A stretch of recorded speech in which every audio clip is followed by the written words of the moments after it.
తెలంగాణ రాష్ట్ర ఉద్యమ వేదిక గౌరవ అధ్యక్షులు నర్సయ్య గారు ఉన్నారు. నర్సయ్య గారు చెప్పండి, అంటే ఎప్పటి నుంచి ఉద్యమాలు చేస్తున్నారు తెలంగాణ? ఉద్యమం ముందు అమరవీరులకు జోహార్, అమరవీరులకు అమరవీరులకు అమరవీరులకు.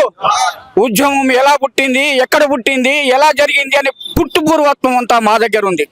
దీనికి ఎలా చేయాలి, ప్రభుత్వం ఏదో కమిటీ వేసి తూతూ మంత్రం కాదు, కమిటీల ద్వారా నిర్ధారించేది కాదు. అన్ని విషయాలు నేను చెప్తా. 69 ఉద్యమం పుట్టింది భద్రాద్రి కొత్తగూడెం జిల్లాలో. నాడు కేడీపీఎస్ లో ఆంధ్రలో తెలంగాణ వాళ్ళు బంట్రోతు బానిసన కొడుకులా అని దూషించడం జరిగింది. మేము బంట్రోతు బానిసన కొడుకులమా, మీరు బాసులా అంటూ ఆనాడు తిరగబడి తెలంగాణ ప్రజలు పౌరుషంగా తిరగబడడం జరిగింది. ఆ తర్వాత కొత్తగూడెంలో దస్తగిరి రామచందరు తుపాకీ గుండ్లకు గురి అయిపోయారు. వారి మరణంతో రాష్ట్రంలో 369 మంది విద్యార్థులు నాడు బలి అయ్యారు.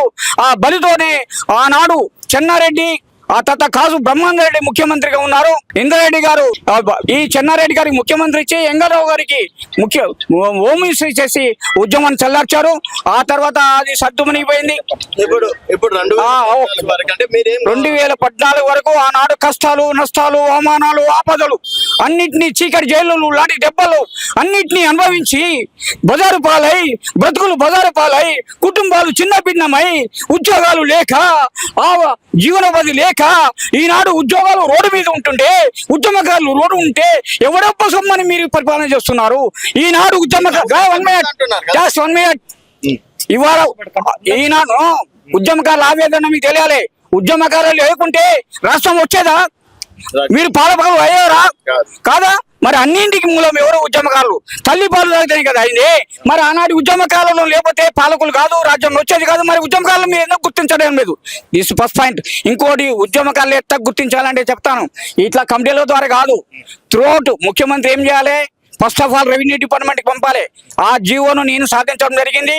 69 ఉద్యమకారులకు స్వతంత్ర సైనిక సమాన్ A1 గ్రేడ్ కింద ఇవ్వమనేసి ముఖ్యమంత్రి నుంచి, రెవెన్యూ డిపార్ట్మెంట్, కలెక్టర్ నుంచి నర్సయ్య లెటర్ అందింది. ఆ ఉద్యమం స్వతంత్ర సైనిక సమాన్ కిందనే A1 గ్రేడ్ కింద 69 ఉద్యమకాలు, మళ్ళీ ఉద్యమకాలు A2, A3 గ్రేడ్ కింద ఉద్యమకాల పెన్షన్ ఇవ్వాల్సి వస్తుంది. అది ప్రాసెస్, ఇది ప్రాసెస్ కాదు. కాబట్టి ఆ ప్రాసెస్ ప్రకారంగా ఉద్యమకారులు ఎలా చేయాలి? కలెక్టర్ ఏం చేయాలి?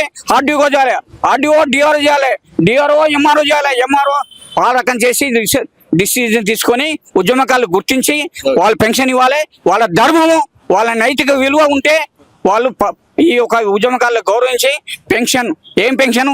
స్వతంత్ర సైనిక సమాన్ అంటే ఏంటి? 69 దేశం కోసం పోట్లాడిన ఉద్యమకాలకు ఆ రకంగా ఇవ్వాల్సి ఉంటుంది. ఆ ప్రాసెస్ లో అన్ని నడపాలి. Okay, that's all. జై తెలంగాణ.